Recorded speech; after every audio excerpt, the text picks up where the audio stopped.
रहस्य की परछाई भाग एक छोटे से पहाड़ी गांव में, जहां की हर सुबह धुंध की चादर में लिपटी होती थी, वहां रहने वाला हर कोई एक पुरानी कहानी से परिचित था। ये लॉन्ग स्टोरी इन हिंदी गांव के सबसे पुराने और वीरान मकान के बारे में है, जिसे लोग परछाई वाला घर कहते थे। गांव के लोग कहते थे कि घर में कुछ ऐसा है जो रात में जागता है। कहानी की शुरुआत होती है आर्या से, जो गांव की एक साहसी लड़की थी। आर्या ने हमेशा से इस रहस्यमयी घर के बारे में सुना था और उसकी जिज्ञासा उसे वहां खींच ले गई। एक दिन आर्या ने अपने दोस्तों अनिकेत और मीरा के साथ मिलकर इस घर के रहस्य को सुलझाने का निर्णय लिया। शाम का समय था जब तीनों दोस्त उस घर के पास पहुंचे। घर की दीवारें काई से ढकी हुई थीं, खिड़कियां टूटी हुई थीं और दरवाजे पर जंग लगी चेन लटकी हुई थी। आर्या ने जब दरवाजा खोला तो एक ठंडी हवा का झोंका उनके शरीर से टकराया। ये लॉन्ग स्टोरी इन हिंदी अब अपने असली रहस्य की ओर बढ़ रही थी। घर के अंदर घुसते ही उन्हें एक अजीब सी गंध महसूस हुई। घर के कोनों में मकड़ी के जाले थे और फर्श पर धूल की मोटी परत जमी हुई थी। अनिकेत ने मजाक में कहा, लगता है यहाँ बहुत दिनों से सफाई नहीं हुई। लेकिन मीरा ने उसकी बात पर ध्यान नहीं दिया। उसका ध्यान घर की दीवारों पर लगे चित्रों पर था, जो किसी प्राचीन काल के लग रहे थे। आर्या ने उन चित्रों की ओर इशारा करते हुए कहा, ये चित्र कुछ कहना चाहते हैं। तीनों ने उन चित्रों को ध्यान से देखना शुरू किया। चित्रों में एक कहानी छुपी हुई थी, जो एक अमीर परिवार के बारे में थी, जो इस घर में कभी रहता था। लेकिन एक दिन उस परिवार के सभी सदस्य अचानक गायब हो गए थे और इसके बाद ही घर को परछाई वाला घर कहा जाने लगा।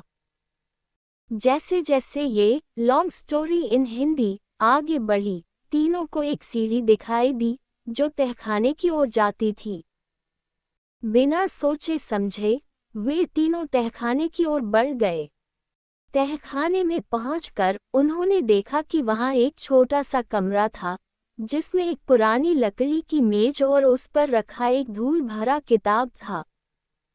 आर्या ने उस किताब को उठाया और जैसे ही उसने उसे खोला, एक तेज हवा का झोंका आया और कमरे की सभी मोमबत्तियां बुझ गईं।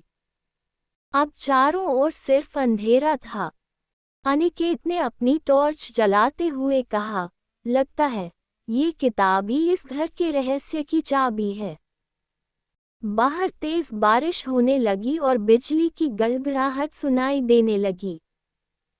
इस लॉन्ग स्टोरी इन हिंदी का ये हिस्सा रोमांचक था, क्योंकि तीनों को एहसास हुआ कि वे किसी अनजाने रहस्य के करीब हैं। आर्या ने किताब के पन्ने पलटे और पाया कि उसमें कुछ पुराने मंत्र लिखे हुए थे। मीरा ने सुझाव दिया, हमें इन मंत्रों को पढ़कर देखना चाहिए, शायद हम कुछ समझ पाएं। आर्या ने सहमति व्यक्त की और मंत्र पढ़ने लगी। जैसे ही उसने मंत्र पढ़ना शुरू किया, कमरे में हल्की सी रोशनी फैल गई और दीवारों पर लगे चित्र जीवंत हो उठे।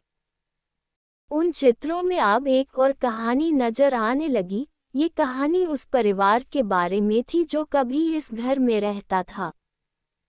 कहानी के अनुसार उस परिवार ने एक प्राचीन खजाना पाया था, लेकिन उसके साथ ही एक श्राप भी उनके जीवन में आ गया।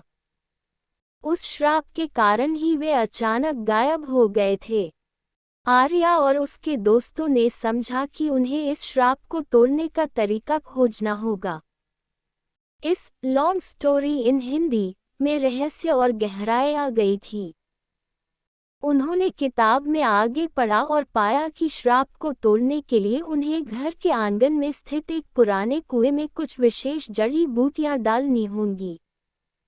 तीनों ने मिलकर वो जड़ी बूटियां इकट्ठी की और बारिश के बीच घर के आंगन में पहुंचे। वे जानते थे कि यह उनका आखिरी मौका था। उन्होंने जड़ी बूटियां कुएं में डाली और मंत्र पढ़ना शुरू किया।